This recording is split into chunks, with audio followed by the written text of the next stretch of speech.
កុមារពិការសតិបញ្ញាគឺជាកុមារដែលមានភាពលំបាកជាងគេក្នុងសង្គមកម្ពុជាភាគច្រើននៃពួកគេមិនបានទទួលបានការអប់រំនិងការងារឡើយហើយដូច្នេះហើយពួកគេត្រូវបានចាត់ទុកជាបន្ទុកដ៏ធំមួយសម្រាប់គ្រួសារនិងសង្គមសាលារៀនទន្សាយគឺជាអង្គការសង្គមស៊ីវិលដែលផ្ដល់ការអប់រំពិសេសនិងវិជ្ជាជីវៈដល់កុមារទាំងនោះ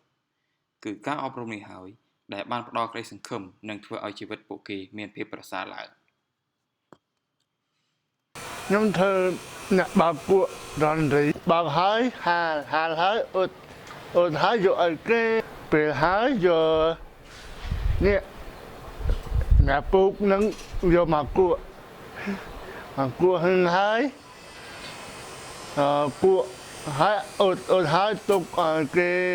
បដាលឲ្យបន្ទប់ភ្ញៀវដំបងខ្ញុំគិតថាវាសនាពិបាកដែរតែរយៈពេលក្រោយមកខ្ញុំនិយាយណែនាំគាត់ប្រាប់គាត់នឹងធ្វើតាមខ្ញុំអញ្ចឹងបានខ្ញុំថាវាសនាជាក្មេងល្អខ្ញុំសប្បាយដែលវាសនាខ្ញុំនិយាយអីទៅបដៅអីទៅវាសនាស្ដាប់ខ្ញុំមានអារម្មណ៍ថាសប្បាយចិត្តថាជាវាសនាដ៏ក្មេងដ៏ឆ្លាតដោយសារពិការភាពនិងការរើសអើងពីមិត្តភ័ក្តិធ្វើឲ្យវាសនាសម្រេចចិត្តជប់រៀននៅសាលារដ្ឋបន្ទាប់មកគេក៏បានចុះឈ្មោះចូលរៀនវិជ្ជាជីវៈនៅសាលាទន្សាយដែលចាប់ពីពេលនោះមកជីវិតរបស់គេមានភាពប្រសើរឡើងបន្តិចម្ដងការសង្កេតរបស់យើងឃើញថាគាត់នឹងអាចរៀនបានកុមារហ្នឹង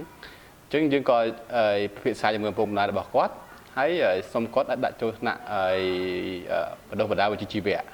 យៈពេលប្រហែលជា6ខែទៅ8ខែបន្ទាប់ពីគាត់បានរៀនអំពីការតំណែងតំណងការគ្រប់គ្រងខ្លួនឯងបានហើយយើងក៏បញ្ជូនគាត់ទៅឲ្យពន្ធនាគារមួយដែលហៅថា Med Monkey គាត់ធ្វើការហើយយើងមើលទៅការដំបូងវាពិបាកដែរសម្រាប់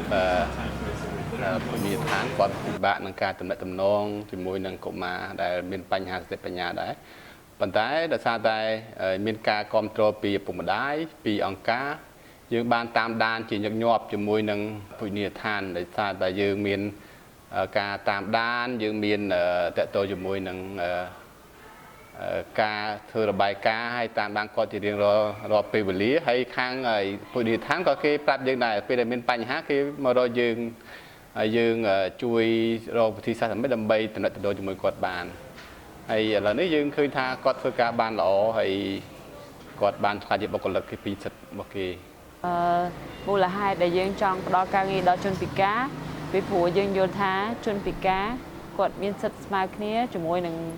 អ្នកដែលធម្មតាដែលមានស្មារតីធម្មតាហើយគាត់អាចមានសិទ្ធិធ្វើការគាត់មានសិទ្ធិមានចំណេះដឹងនិយាយរួមគាត់